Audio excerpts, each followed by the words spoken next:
Hey everybody, welcome back to the channel, Tabitha Speaks Politics. I am your host, Tabitha, and Arkansas is trending. Here's why. We're going to lose 25 or 30% of the farmers in this country if they don't do something. It has to be done, and it's not just here. It's everywhere. Farmers are making a cry for help before it's too late. Countless farmers gathered to speak to representatives of Arkansas leaders to share the urgency that something needs to be done about the current state of farming. Jake Tester was at the meeting and now joins us in the studio with more. Jake. Many farmers spoke up at the meeting, and the message was straightforward. They need help, and they need it now. Mr. Trump, you looked at me, sir, and you said, I love you. And Mr. Trump, I need to see the fruit of your love.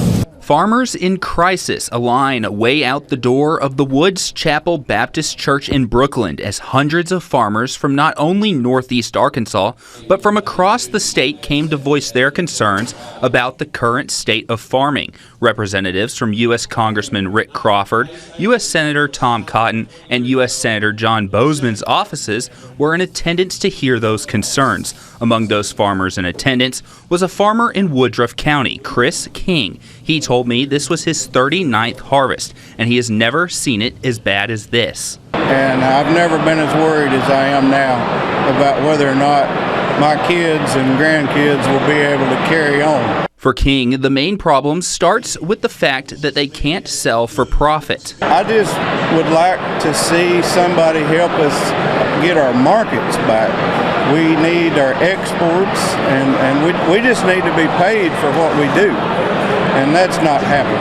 And we're in real trouble. But that is not the only issue. King's wife, Melissa King, and farmer in Biggers, Arkansas, Scott Brown, said they are struggling to afford the cost that is needed just to take care of the farm. The prices that we're getting now are prices like they were when we were children, and what it costs for us to farm is astronomical now. I mean, the price of a combine when we were kids was, in the 20,000s, and now it's 100,000. I farm 800 acres by myself. I can't afford any help. I farm with paid-for equipment. All my tractors are 50 years old, and I can't hardly make this deal work. How's the guys farming 5 and 10,000 with 20 hands and $1 million combines and $1 million drills going to make it work? But for Brown, there is something that rounds out all the issues that they are facing: the tariffs. I think the tariffs are the ice cream on the cake of a perfect storm. When you try to sell a product, okay, U.S. soybeans leaving New Orleans without the tariff to China are cheaper than Brazilian soybeans at the current market. But when you put the tariff on top of them, Brazilian beans are cheaper. So how can this be fixed? In the short term, they have no choice but to mail us a check. I don't know a farmer that likes the check program. Nobody wants to take taxpayer dollars, but nobody wants to go broke. Nobody wants to lose everything. Long term, we have to have options, markets, and places to sell our product. Now those representatives in attendance will be taking these concerns they heard to Washington, D.C. to share with the government leaders so they can try and find a way to solve this problem before it's too late. Reporting in the studio, Jake Tester, K8 News. Jake, thank you. Northeast Arkansas representatives of Senator Boozman, Tom Cotton, and Representative Crawford released the following statement saying in part, quote, "These reforms and investments, once implemented, will help address economic challenges and natural disasters to preserve family farms. Our delegation will continue to work closely with them, state leaders, and the Trump administration to help address their concerns and protect Arkansas's farming heritage and outlook," end quote. He said the only way this would be fixed is for the government to mail them a check right now. Imagine that. The I don't believe in social programs crowd. The crowd that likes to tell others to pull themselves up by their bootstraps, get off of welfare. This is that crowd. And now they're begging Donald Trump for a social program. Social programs that they are against for everybody else. But now they're for it. Why? Because they're in desperate need of it. This woman right here standing with Donald Trump, that is Sarah Huckabee Sanders, daughter to Mike Huckabee. Sarah Huckabee Sanders was Donald Trump's former press secretary. I believe she was the second under his first presidency. She was his second press secretary. Every single day, she stood up at that podium in front of the cameras and spread lies and and disinformation to the American people. And then when he left office, she ran for governor of Arkansas and she won. Since that time, she has been involved in a scandal regarding a podium that they paid thousands of dollars for. Thousands. And they can't tie the money spent for this podium, they can't tie it to a podium. There's corruption in her administration.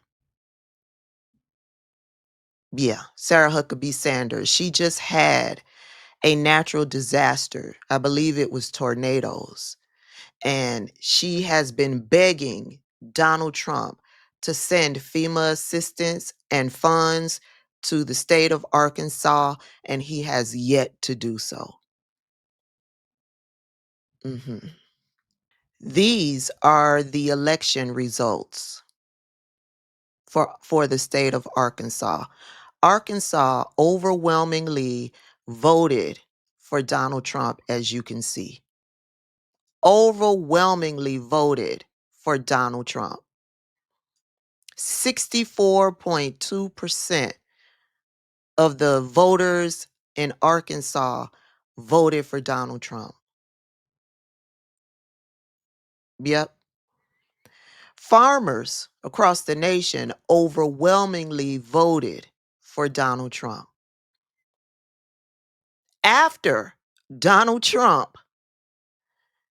stiffed them during his first presidency. He did this whole tariff thing on a smaller scale during his first presidency, and it screwed farmers. And so what did they do? They sided with hatred, white supremacy again in 2024 and overwhelmingly voted for Donald Trump again, knowing that he screwed them during his first presidency. And now here they are again, begging Donald Trump for assistance. I'll be shocked if they get it. I have no sympathy for any of these farmers. Will it affect me heavily? Absolutely. The costs are exorbitant when I go into the grocery store. But I take solace in knowing that they are losing everything because they chose to vote for hatred and white supremacy. Like I put in Coach D Speaks comment section the other day, when you see these news reports, because this is a viral story, when you see these news reports, not a MAGA hat in sight. Hey, Arkansas farmers, maybe, just maybe, if you put your MAGA gear on, maybe Donald Trump will hear you and he'll cut you a check.